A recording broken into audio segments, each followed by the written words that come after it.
É incrível. O Senado americano ordenou uma investigação criminal ao Banco Goldman Sachs. Vamos ver melhor. Fiquei assombrado.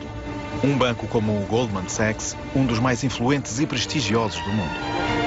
The once untouchable financial firm is now on the receiving end of a subpoena from the Manhattan DA's office. The subpoena seeks information related to the recent report by the U.S. Senate on the firm's dealings before and after and during the financial crisis.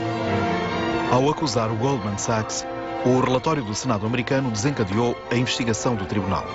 Mais de 35 mil pessoas em 32 países trabalham para o Goldman Sachs. A sede social do banco localiza-se em Nova York e eu queria ver como era.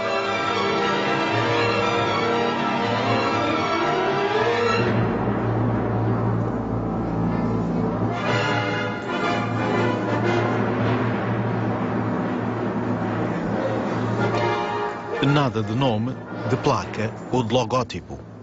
Até parece uma sociedade secreta. Os empregados e ex-funcionários fazem um voto de segredo.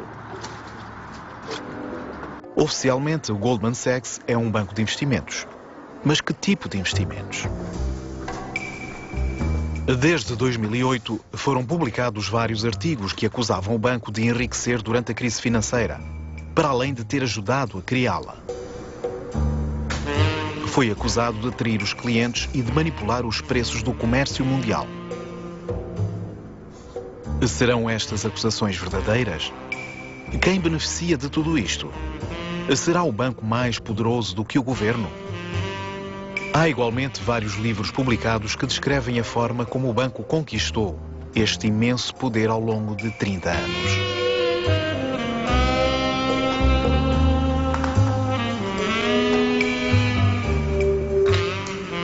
Falámos com várias pessoas, senadores, escritores, financeiros, jornalistas e banqueiros. Todos tiveram a gentileza de nos elucidar.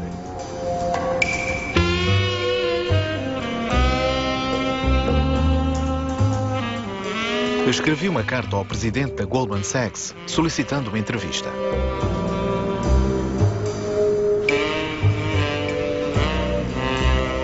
Entretanto, e enquanto aguardava a resposta, consultei o website Business Insider.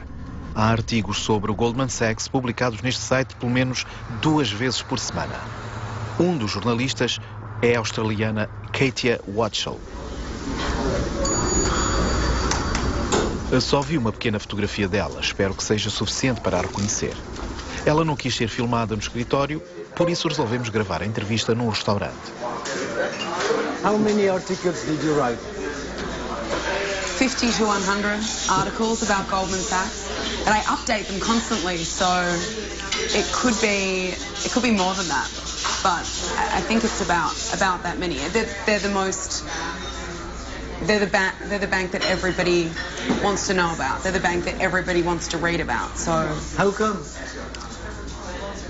I think it's because they're the best at the moment, although that's also up for debate. But over the past decade, at least, they have been the #1 bank. And I think that when you're #1, people are interested. There's something about the power. It's sexier. So the man on the street can't understand why Goldman would sell a product and then hedge against it. But if you're in the banking world, if you're in finance, it's totally normal.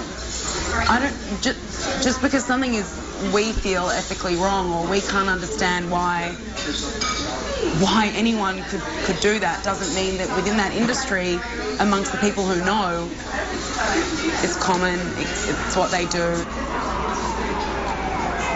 Goldman Sachs is certainly guilty of something, but I don't believe for a second that they're more guilty than other banks. I think that they're a scapegoat often, and that annoys me because I think that people don't delve into the activities of other banks as much.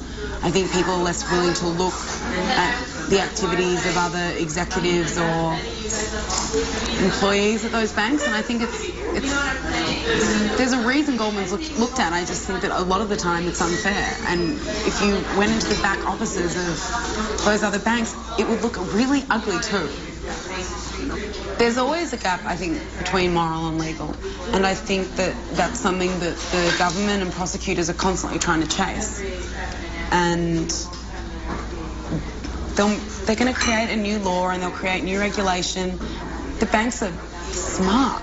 The bankers are incredibly intelligent. They come from the best schools in the country. They know what they're doing. They'll get around it.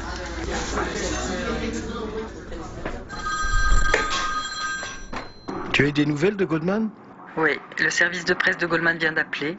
Pas de rendez-vous avec le président, ni avec personne d'autre. Prossegui a minha investigação com John Cassidy, do jornal New Yorker. Ele cobre Wall Street há 20 anos.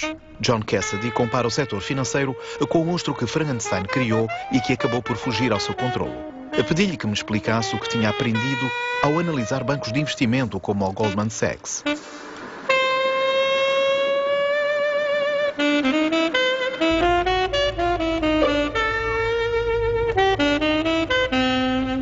Well, it turns out banks weren't banks, were they? I mean, that's what we've discovered. You're thinking of a bank as somewhere where you put your money on deposit and they give you a low return, perhaps 1%, perhaps 2%. You go back at the end of a couple of years, you take the money out. That's what banks were for 200 years. The banks you're talking about today are not banks in that sense at all. They're largely sort of speculative machines. They take the money that you put in there, but that's only part of what they've got. They also raise money on their own behalf. They issue their own bonds to scale up their investments, and then they invest in all sorts of things. Banks also now gamble, i.e. speculate, on their own account. They've turned into what are called investment banks, Wall Street banks.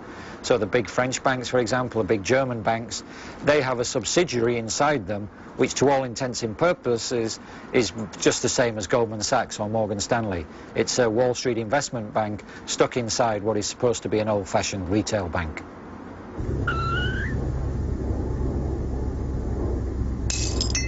People are particularly fascinated by Goldman because they're widely seen to be the sort of quintessential Wall Street firm. For 10, 20 years they've been seen as the #1 firm. They hire the smartest people. They make the biggest profits, highest returns on equity, as they say on Wall Street. And they also have this incredible record of producing people who go on to higher office. So they're very close to people in government, not just in the US, but in the UK and other parts of the world. So Goldman Sachs for 10 or 20 years has been a source of envy to other people in the financial industry, and also invariably they get involved in whatever the big story of the day is. Whenever there's a big blow-up, you look around, Goldman, not always, but usually is involved some way or another. Ao longo de 80 anos, o Goldman Sachs esteve sempre por detrás de todas as crises financeiras significativas. Já em 1929, o Goldman Sachs esteve por detrás da denominada quebra de Wall Street. O próprio Groucho Marx acabou por perder todas as suas economias. Hoje em dia, Goldman Sachs armazena milhões de toneladas de zinco e de alumínio para fazer subir os preços. De acordo com o Wall Street Journal, o Goldman Sachs aconselha os seus clientes a apostarem no colapso financeiro da Europa. Tu as des nouvelles? Oui, le service de presse de Goldman nous conseille de rencontrer Charles Ellis. Il a écrit un livre sur Goldman. Charles Ellis é um estratega financeiro e grande admirador de Goldman Sachs. Foi a única pessoa que tomou a defesa do banco. Quis encontrar-se connosco no clube universitário de Yale. A sua mulher é vice-presidente da universidade. É uma espécie de hotel antiquado, com uma enorme biblioteca e um restaurante delicioso. How come you love them so much? I have a great deal of respect for the people. I've worked with them personally for nearly 40 years as a consultant. And when you're in a consulting work, as I was in, you meet with the people away from the clients, backstage, or back in the kitchen, where real truth gets told. And over and over and over again, I watched how they made decisions about things that they really had to do well, and how beautifully they built up a fabulously talented, wonderfully capable organization. Do I think they've always been perfect? Certainly not. Do I think they have made small mistakes? Almost every day. Do I think they've made big mistakes? Yes. Almost every 25 years they make another huge mistake. Are they really a terrific organization? Even so, yes, and would I be proud to have one of my children working there? Yes. And would I like it if I had gone to work there? Yes, I'd be very proud. It's amazing, if you go back 10 years ago and you were to say anything negative about Goldman Sachs, people would shake their heads and say, you must be crazy. Everything about Goldman Sachs is just wonderful. Today, if you say anything good about Goldman Sachs, they shake their heads. They say, you must be crazy. I thought everything about Goldman Sachs was terrible. It's the same firm. Modest changes in size, yes. Some interesting changes in the business activities they do, yes. Some changes in some of the key people, of course. But is it basically the same firm? Absolutely. Finalmente, ex-funcionário do Goldman Sachs aceitou dar uma entrevista. É o criador de website chamado Naked Capitalism, capitalismo a nu. O seu nome é Yves Smith.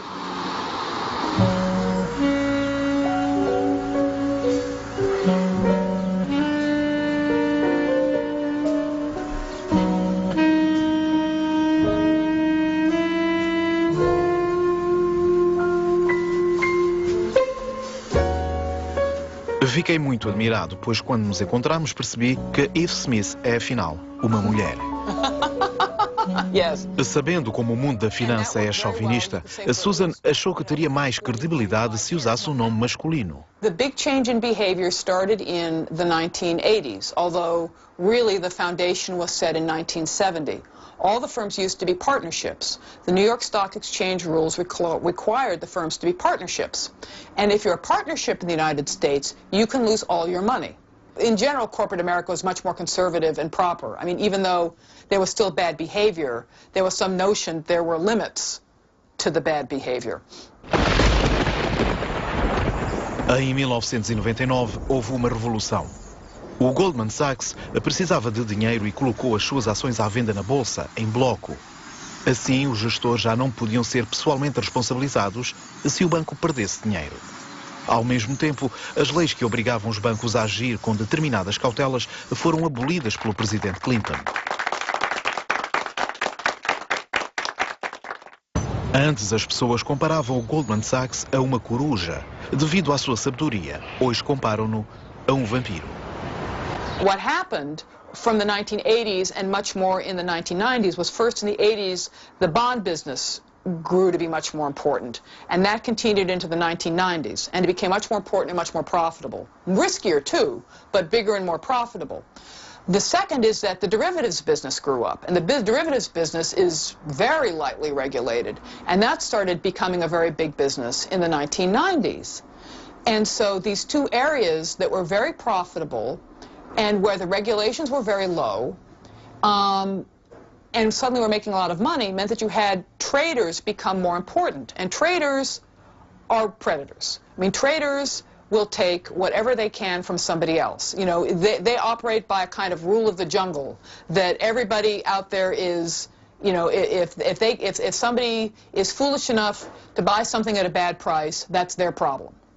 And so you have, as these people become more powerful in the firm, that mentality starts to drive the firm more than it used to. I mean, for example, at Goldman, the traders call the people on the investment banking side socialists because they get paid on a team basis. Everything is backwards. You know, finance is supposed to be about, you know, first thing, it's supposed to be a service business. It's supposed to support industry, and it's supposed to help the economy grow. And therefore, you know, they shouldn't take too much. You know, if they take too much, it's no longer a support, it's more like a parasite. But then now we have the second problem, that it's much more profitable to destroy rather than to make money, if you in the normal fashion. Does Goldman Sachs have any influence of the United States government? I think you'd be crazy to think that they didn't. The question is, how much more influence do they have than other players? There's good reason to think they have quite a lot. I mean, you obviously have all these famous names that have had very prominent government positions. Of course, you've got, you know, Bob Rubin and Henry Paulson being the most famous. De facto, Robert Rubin, que era presidente do Goldman Sachs, tornou-se ministro das Finanças de Clinton. Henry Paulson, seu sucessor, seguiu as suas pisadas quando George W. Bush foi eleito.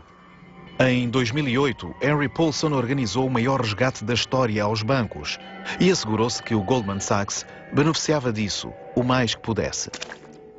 Quando Barack Obama chegou ao poder, muitos gestores do Goldman Sachs entraram para a Casa Branca e para o governo. Tratava-se de contratar a raposa para guardar o galinheiro. Por outro lado, alguns ministros e procuradores tornaram-se funcionários do Goldman Sachs. A sua influência espalhou-se pelo mundo inteiro. Centenas deles ocupam posições-chave. Mark Carney, governador do Banco do Canadá.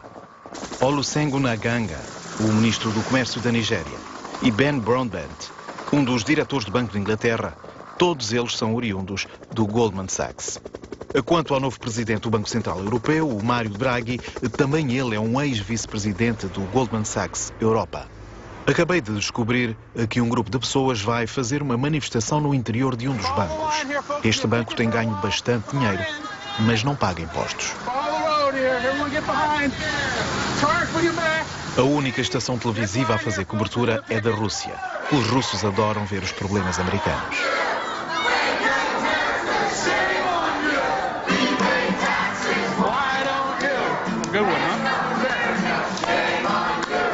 People are dying all over America and all over the world because of these financial institutions. They are making billions from the wars.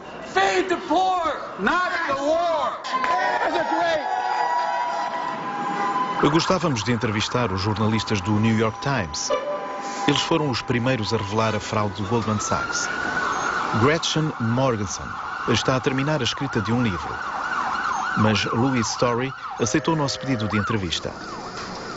Foi por causa destas duas jornalistas que o Goldman Sachs foi condenado em 2010 e obrigado a pagar uma multa de 550 milhões de dólares por ter enganado os seus clientes. De imediato, as ações do Goldman Sachs desvalorizaram a 15%. How do you feel when Goldman Sachs says that their share might go down because of you and other journalists? Goldman shares do not go down because of journalists or stories or articles. They go down because of things that Goldman does or because of things that the government does. What we do is we tell the stories and we look for the facts. When the financial markets ran into grave trouble, there wasn't enough money for everyone. And what you saw at Goldman, as well as some other banks, is you saw them make some decisions that benefited Goldman but did not benefit their clients. And it occurred in all different sorts of ways. So one way that it occurred was with a hospital in Pittsburgh. And that hospital had bought something called auction rate securities from Goldman. And these are basically short-term investments that are supposed to roll over in auctions all the time. But that market dried up at the beginning of 2008, and Goldman was actually the first bank to pull out, helping it to dry up. But one of its customers was a hospital in Pittsburgh, and that hospital had asked Goldman months before, should we leave this market? And Goldman said to stay. And then when the market dried up, that customer alone was left to bear the loss. At the same time that Goldman was marking down these mortgage bonds, Goldman had its own position, its own negative bet on the mortgage market. Its customers did not know that Goldman was not a neutral broker. The more it marked its customers down, the more that short negative bet benefited Goldman. At the end of 2006, they had a big long position, which means Goldman was betting on the future of the housing market. And in the beginning of 2007, it was very hard to get rid of all of that position. They got rid of a lot, but they could not get rid of all. And so what they did was they built what they called the big short, which was a big negative bet that helped offset a lot of that long. And in 2007, it led to a substantial profit for Goldman. Now, Goldman would point to some losses in 2008, but I've been told by a lot of my sources that then they made profits on it in 2009, and they won't release those numbers. But the bottom line is Goldman had a big short. Other banks did not have the big short. Other banks spiraled and suffered and bled, but Goldman survived strong and much better because of this negative bet that they put in place even while their customers suffered. Também gostava de lhe falar da AIG, a maior companhia de seguros do mundo que foi à falência. Qual foi o papel do Goldman Sachs nesse caso? Que pensa, Luís? Every story I read, AIG are just a puppet in their hands. How come? Well, AIG got itself into all these very complex insurance deals with a lot of big banks, including Goldman Sachs. And what AIG gave them was insurance policies, essentially, that said, if those mortgage securities decrease in value, we, AIG, will pay you. Just like, you know, if your house burns down, the insurance company might pay for it. So these were insurance policies on financial instruments. And what happened, of course, is the mortgage securities did collapse. And as they collapsed, Goldman was the first and foremost to demand all this cash from AIG. It was saying, give us more money, give us more money. These are going down in value. Remember, at the same time, Goldman had its big short on. So Goldman profited on its short. It demanded cash from AIG. The market did go down. And all of that cash drained the life out of AIG. And that's why in the fall of 2008, the federal government had to bail out AIG. The only thing is, at the time in 2008, it was kept a secret that all that money went to the banks. It only came out later that this had been sort of a backdoor bailout to the banks through AIG.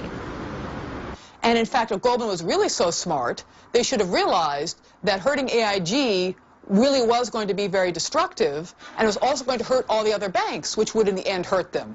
You know, how could they be so short-sighted, if they're so smart, as to not understand that trying to, you know, if you're on a sinking boat, everybody's going to sink. And even if you think what you're doing is going to save yourself, what they did basically made the boat sink faster.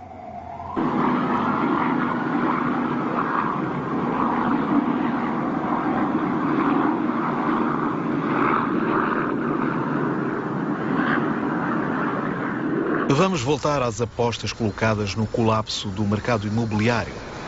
O escândalo foi tão grande que os representantes do Goldman Sachs foram chamados a depor no Senado. Edward Kaufman fazia parte da comissão que interrogou publicamente os banqueiros. Foi um dos poucos senadores que não aceitou financiamentos do Goldman Sachs durante a sua campanha eleitoral. Hoje está muito admirado por nenhum dos banqueiros ter sido preso.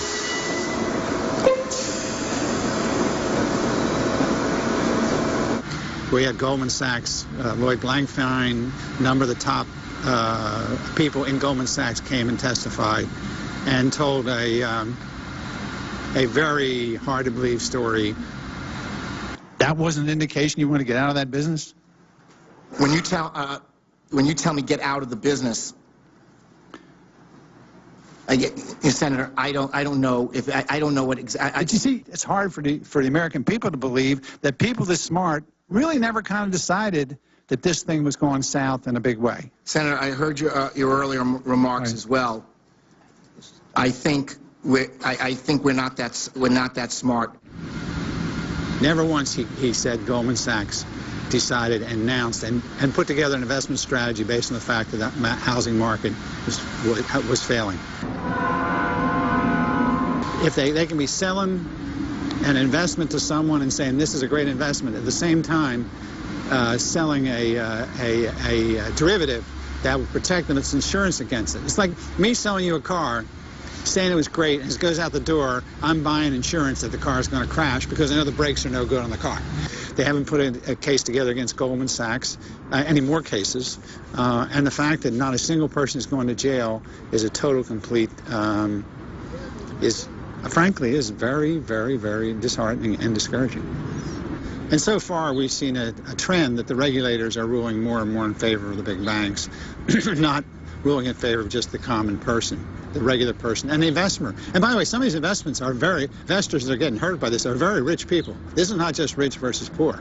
Many of the people that are suffering from the high-frequency trading are suffering from the naked short selling, suffering from they cover the whole gamut of investors in the United States. So it isn't just the rich versus the poor. It basically is the big banks versus everybody else. One of the things that happened in the United States was after September 11th, we moved a whole lot of our FBI agents off of financial fraud into terrorism, which we should have done. It was the right thing to do. But we should have filled in those FBI spots, and we didn't.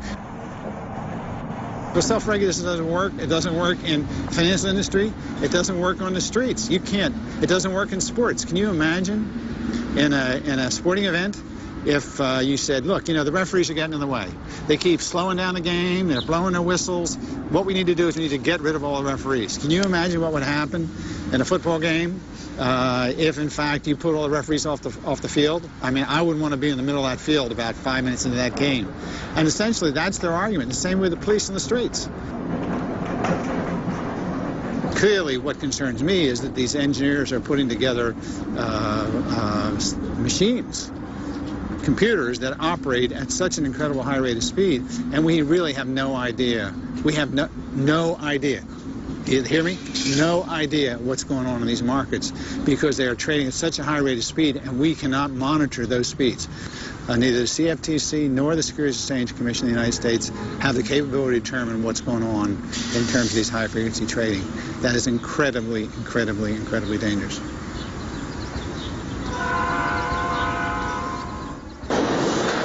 Apenas 20% dos negócios são tratados através da Bolsa de Nova Iorque. A maior parte das transações atuais são efetuadas fora do sistema de controlo da Bolsa, do computador de um banco para o computador de outro, discretamente e à velocidade da luz.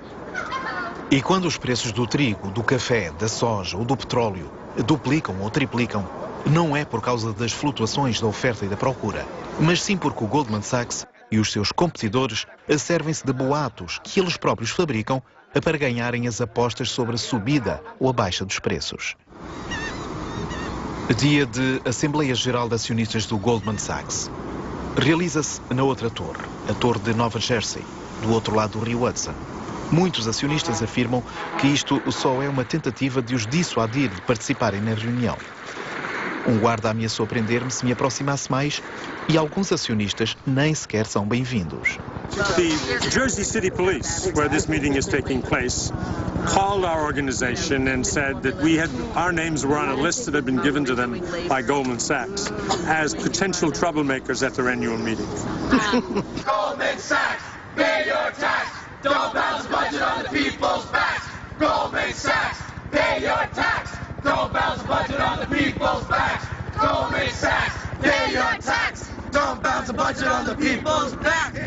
À saída, encontramos um dos acionistas que gerem o dinheiro de várias comunidades religiosas. Goldman Sachs executives are among the richest people in the world, and there are 1 billion plus people in the world at the bottom of the pyramid, which means they are suffering from poverty and mainly food insecurity. And because Goldman Sachs is at the heart of the financial, economic, and speculative communities, we believe that that is truly affecting our global community in a way that is not sustainable. So we are looking that executive compensation can be seriously addressed and our global community can become more sustainable. Entendo a sua desilusão. Em 2010, os lucros da Goldman Sachs diminuíram 37%, mas os salários dos 5 administradores principais triplicaram. Há um website que mostra os artigos e os programas de televisão mais importantes contra o Goldman Sachs. Queria saber quem estava à frente disto e resolvi deslocar-me à Flórida para me encontrar com Larry Rubinoff. Larry esteve à frente de uma imobiliária durante 20 anos, até ao colapso do mercado. Hoje, a sua ocupação consiste em manter o website atualizado. O Goldman Sachs tentou a sua supressão, mas o tribunal decidiu que Larry podia mantê-lo em funcionamento, uma vez que não tirava qualquer lucro financeiro disso.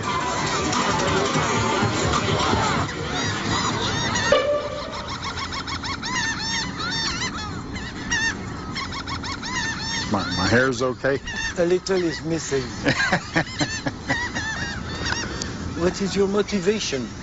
My involvement stems from my anger of what the banking system did to create the economic crisis, the global economic crisis, hurting literally millions and millions of people, primarily middle-class people.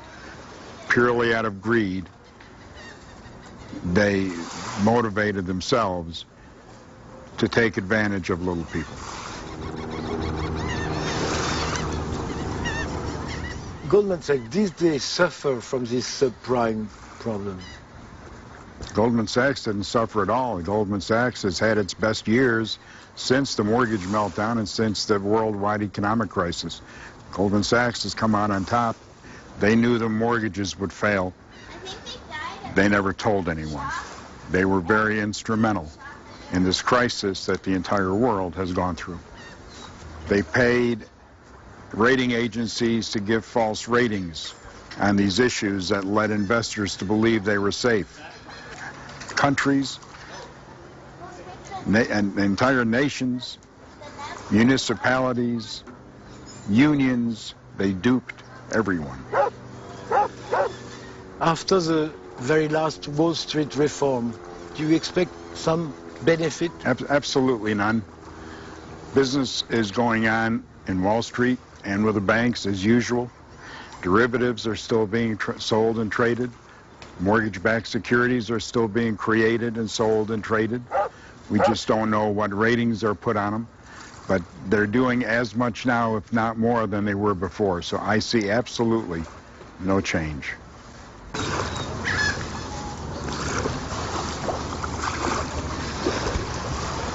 How come our Western government are so weak? It's perhaps that Goldman Sachs and other banks and financial institutions have a great deal of power over the government. It's not that the government is so weak. It's possibly that those that control our finances and our money are a little bit stronger. There was a quote by a gentleman that created the concept of the central banking system, what we know here in this country is a Federal Reserve System. His name was Mayer Rothschild. He said, "Let me control the money of a nation, and I care not who makes its laws." If you think about that, it's a very profound statement. If the banks and Goldman Sachs can control all the money, they can pretty much control the governments and the laws within those governments. How come there are not more people revolting? I think people, especially in this country, have a fear. They have a fear of retribution. They become sheep. They're being led to the slaughter, and they don't believe, and truly don't believe in their hearts, that they can fight against these institutions. Esperava-me uma surpresa no regresso a Nova York, mas nenhum canal televisivo fazia a cobertura. Apenas 2 jornalistas. Contudo, é raro ver uma manifestação em Wall Street. Entre 5 a 10 mil pessoas juntaram-se para exprimirem o seu descontentamento. Não era nada especificamente contra o Goldman Sachs, mas contra os grandes bancos em geral e um dos rivais do Goldman em particular.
Contaram-me que um eurodeputado ficou absolutamente furioso quando descobriu que os peritos financeiros que aconselham a Comissão Europeia são, afinal, grupos de pressão pagos pelos grandes bancos. Goldman Sachs ne contribue en rien à faire en sorte que l'économie fonctionne mieux et au développement des entreprises. Au contraire, ils peuvent gagner énormément d'argent quand les choses vont mal. Bon. Donc tout leur savoir-faire, c'est de bien se positionner.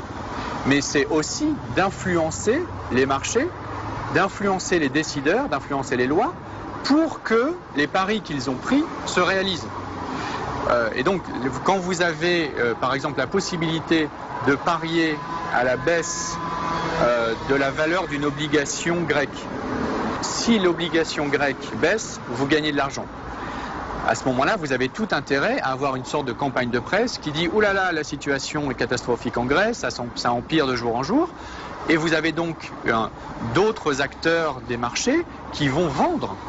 Et si les gens vendent, le prix baisse, et c'est à ce moment-là que Goldman Sachs gagne, puisque Goldman Sachs a juste parié sur l'évolution du prix. Ils ont besoin d'opacité, ils ont besoin des paradis fiscaux, ils ont besoin du secret bancaire, ils ont besoin que les règles qui encadrent les transactions financières ne soient pas transparentes.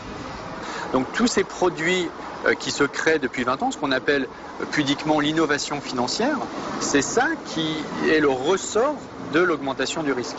Et alors, impudiquement, on devrait les appeler comment? Impudiquement, on devrait les appeler des bombes à retardement. Parce qu'on est en train de créer plus de risques que d'en supprimer. La finance, le lobbying des financiers, c'est de dire on prend en charge le risque, on couvre le risque, on hedge le risque, on arbitre le risque. La réalité, c'est le contraire. La réalité, c'est qu'ils créent plus de risques qu'ils n'en suppriment. À saída, soube que o Goldman Sachs também está na mira da Reserva Federal Americana. Em 2009, uma das suas subsidiárias, a Lytton Loan, despejou ilegalmente milhões de famílias. A Reserva Federal Americana considerou o Lytton Loan culpado de negligência e de práticas irregulares, bem como de comportamento inapropriado. Durante alguns anos, François Guéraud levou a cabo investigações contra crimes económicos e acaba de escrever um livro acerca de crimes financeiros. Pedi-lhe que nos explicasse esses mecanismos criminosos. Les banquiers qui distribuaient ces prêts subprime, donc dits prédateurs ou menteurs, savaient très bien que ces prêts, un jour ou l'autre, allaient étrangler littéralement les plus vulnérables de la société américaine. Il y a même une expression encore plus révélatrice et plus ignoble de la toxicité de ces prêts. Les financiers parlaient de prêts à neutrons, par référence à l'arme à neutrons. L'arme à neutrons, c'est une arme qui détruit les personnes, mais qui laisse en place les bâtiments.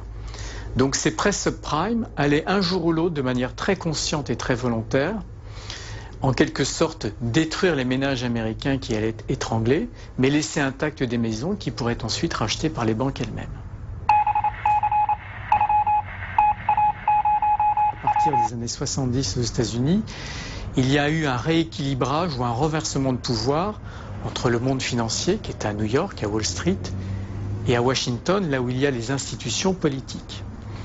Petit à petit, la finance américaine a pris de plus en plus de poids dans le système américain et a commencé petit à petit à tenir en laisse le pouvoir politique.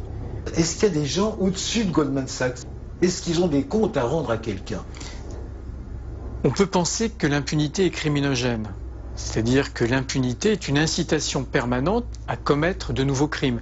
C'est vrai pour un voleur de banque et c'est vrai aussi pour un banquier voleur. Voilà. Et c'est tout le problème du système américain. Comme il ne sanctionne pas réellement, il incite en permanence à des comportements au minimum douteux. Or, la dérégulation, au moins quand elle est pratiquée de manière très dogmatique, très fondamentaliste, elle est criminogène, c'est-à-dire qu'elle constitue une incitation permanente à des fraudes et elle crée de manière systématique des opportunités de fraude. A falta de regulação é convite permanente à fraude. O que pensa uma celebridade do mundo do jornalismo como Dan Rather acerca de tudo isto? Trabalhou na CBS News durante 24 anos e continua a apresentar programas noticiosos independentes. Aos 80 anos de idade, ainda desfruta de sucesso notável. Go greener. This is the tale of Olga Ooze. Denture paste gave her the blues. Yeah. Until at last she found sick. This we have to understand about a company like Goldman Sachs and about Wall Street in general. It is gambling. It is a big casino. But, and this is very important, at the best casinos, you walk in the door, you know you're gambling. However, you have confidence that the casino will abide by the casino rules. No dealing from the bottom of the deck. No having cards up the sleeve. The roulette wheel is an honest roulette wheel. It's gambling, but it's, if there's such a phrase as honest gambling. You know the rules, you know the risks. We know the dice were loaded. We know the roulette wheel was fixed. However, up to and including the time you and I are talking here, I think there's been only one really big Wall Street operator who's been brought to justice on criminal charges. Under our law and our regulations, they've been brought up under civil charges, so they pay a fine. The fine looks big in the paper. X firm pays $100 million. Chump change to these guys. As long as they can only suffer monetary losses, I fear they'll continue to do it. But if you start sending some to prison, and legitimately so, and our government, both Republican and Democratic now, our governments have a lot to answer for.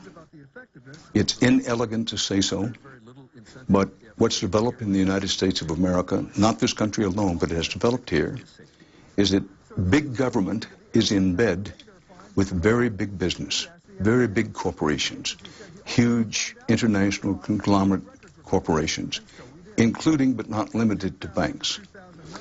So they're in bed with one another. The big corporations make huge campaign contributions.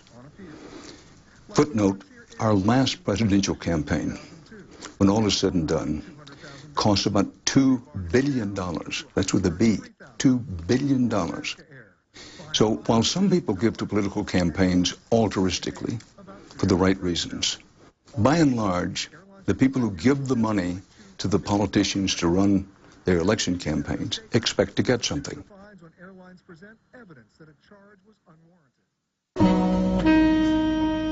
Serão os donos do mundo? Não, são apenas os melhores. São os melhores a criar explosivos suficientemente poderosos para causarem a implosão do sistema. Para analisar este perigo à escala mundial, precisava de encontrar alguém com o distanciamento suficiente, um ex-correspondente de guerra, galardoado com o prémio Pulitzer. Chris Hedges é um dos raros intelectuais americanos que se manifestou contra os desvios dos grandes bancos. Há poucos anos demitiu-se do New York Times para prosseguir as suas investigações com maior liberdade. A sua visão do mundo vai muito para além da perspectiva meramente financeira.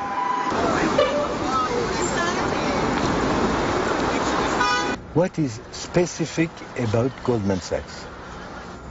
Because partners at Goldman Sachs are pushed out of the institution at a fairly young age. They gravitate into the political system. So there are a huge number of former partners and even heads of Goldman Sachs who have achieved direct political power, and really it is fair to say that it is impossible in this country to vote against the interests of Goldman Sachs. How big is the power of Goldman Sachs? Well, Goldman Sachs has the power to bring down economies, as they have in Greece. It's all about bond ratings.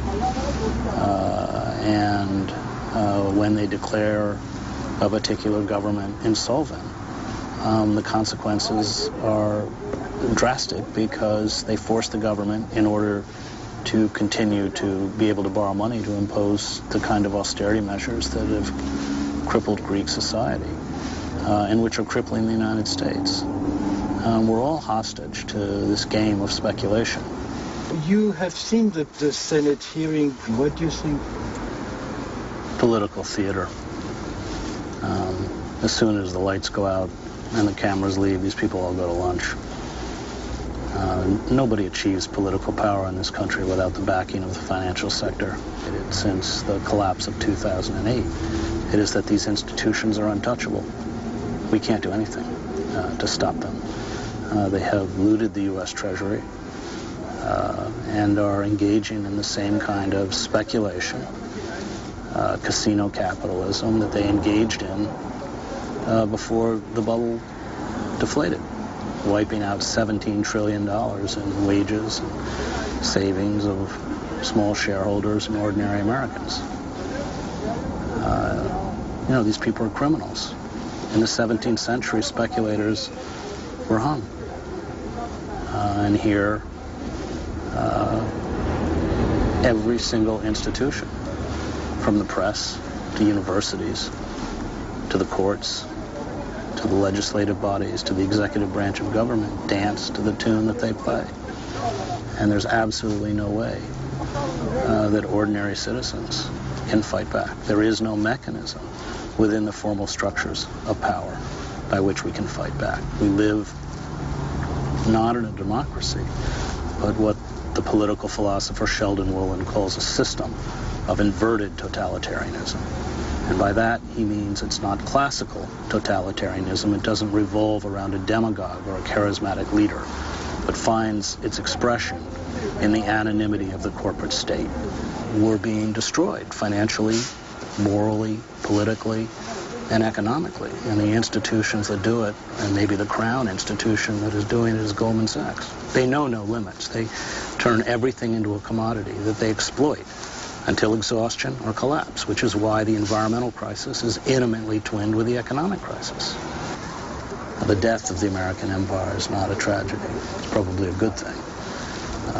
It's just how we're dying that is so frightening, because we're lashing out like a wounded animal. And, you know, empires, the tyranny empires impose abroad, they always bring home. They always impose at home. And Thucydides and Plutarch wrote about that in ancient Athens. Athenian democracy was slaughtered by the Athenians. And we're doing exactly the same thing. Civilizations from Easter Island to the Ottoman Empire to the collapse of Imperial Russia, they always exhaust their own potential and their own resources. The danger is that this time it's global. We bring the whole planet down with us. There is nowhere left to migrate to.